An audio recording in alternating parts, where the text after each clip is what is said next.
एका वीरपुत्राची गाथा, एक शूर जवान ज्याने मातृभूमीच्या रक्षणासाठी प्राण अर्पण केला आणि त्याच्या बलिदानाची बातमी अजूनही त्याच्या पत्नीपासून लपवण्यात आली। ही गोष्ट आहे बीएसएफचे उपनिरीक्षक मोहम्मद इम्तियाज यांची। चला तर त्यांच्या बलिदानाला आणि कुटुंबियांच्या धैर्याला सलाम करूया आणि सर्वप्रथम या वीर जवानाला भावपूर्ण श्रद्धांजली। आणि तुम्ही सुद्धा या वीर पुत्राला कमेंट करून भावपूर्ण श्रद्धांजली नक्की द्या। 10 मे 2025 रोजी जम्मू आणि काश्मीर मधील RS पोरा सेक्टर पाकिस्तानकडून पुन्हा एकदा शस्त्रसंधीचं उल्लंघन केलं जातं। गोळीबार सुरू होता आणि भारतीय सीमेवर तैनात असलेले बीएसएफचे उपनिरीक्षक मोहम्मद इम्तियाज या गोळीबारात वीरमरण स्वीकारतात। मोहम्मद इम्तियाज हे बिहार राज्यातील छपरा जिल्ह्यातील नागापूर गावचे रहिवासी होते। त्यांच्या साध्या कुटुंबातून आलेल्या या वीराने बीएसएफ मध्ये प्रवेश घेतला आणि देशसेवेचं वृत्त हाती घेतलं। काही वर्षापासून ते जम्मू आणि काश्मीरच्या सीमेवर तैनात होते। राष्ट्राच्या सुरक्षेसाठी त्यांनी अनेकदा जीव धोक्यात घातला होता, परंतु या वेळेस त्यांनी देशासाठी आपला प्राण अर्पण केला। कारण 10 मे रोजी सकाळच्या सुमारास पाकिस्तानकडून अचानक गोळीबार सुरू झाला।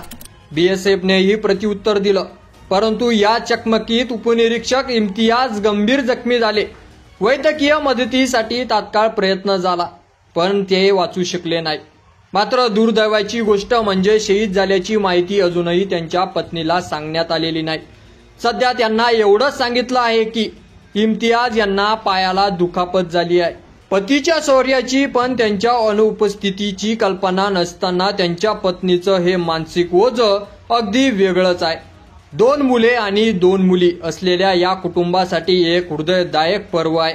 तसेच त्यांच्या नारायणपूर गावात शोकाकाळ पसरलेली आहे। प्रत्येकाच्या डोळ्यात अश्रू आहे, पण त्या अश्रूमध्ये अभिमानही आहे। गावच्या मदतीने घडवलेला वीर आता देशासाठी शहीद झालेला आहे।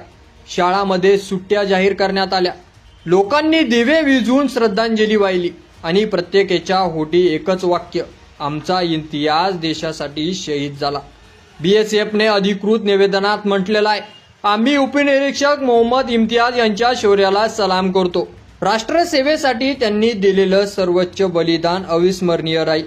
आज आपण अनेकदा देशप्रेम, शौर्य, समर्पण यासारखी मोठी वाक्य वापरतो, पण मोहम्मद इम्तियाज यांचं आयुष्य हे या सगळ्यांचं मूर्त रूप होतं। जिथं झेंडा उंच राहावा म्हणून प्राणत्याग करावा लागतो, तिथं खरं देशप्रेम असतं। शहीद इम्तियाज यांनी त्यांच्या सेवा कार्याने हेच दाखवून दिलं। अशा वीर जवानांच्या कुटुंबियांना सन्मान, सुरक्षा आणि मदत मिळणं ही केवळ सरकारची जबाबदारी नसून समाजाची नैतिक जबाबदारी आहे। शहीद इम्तियाज यांच्या कुटुंबाला योग्य मदत मिळावी, त्यांच्या मुलाचं शिक्षण आणि भवितव्य सुरक्षित राहावं ही अपेक्षा सर्वसामान्य जनतेची आहे। मोहम्मद इम्तियाज यांच्या बलिदानानं देशात दुःख आणि अभिमानाचं वातावरण निर्माण केलं आहे। अशा शूरवीराच्या कथा फक्त वर्तमानपत्रात नव्हे तर मनात कोरल्या गेल्या पाहिजेत। त्यांचा इतिहास हे पुढच्या पिढ्यांचं मार्गदर्शन ठरावं। त्यांनी दिलेलं बलिदान व्यर्थ जाऊ नये हीच खरी श्रद्धांजली। जर तुम्हालाही वाटतं की शहीद जवानांचा सन्मान व्हावा, त्यांचं बलिदान जनतेपर्यंत पोहोचावं, तर या व्हिडिओला शेअर करा।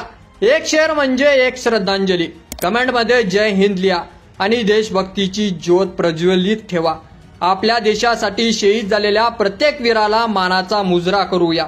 शहीद मोहम्मद इम्तियाज, एक नाव, एक प्रेरणा, एक अभिमान। तुमचं बलिदान विसरणार नाही भारत। जय हिंद, वंदे मातरम। तुम्ही सुद्धा जय हिंद आणि भावपूर्ण श्रद्धांजलीची कमेंट करून नक्की लिहा। धन्यवाद।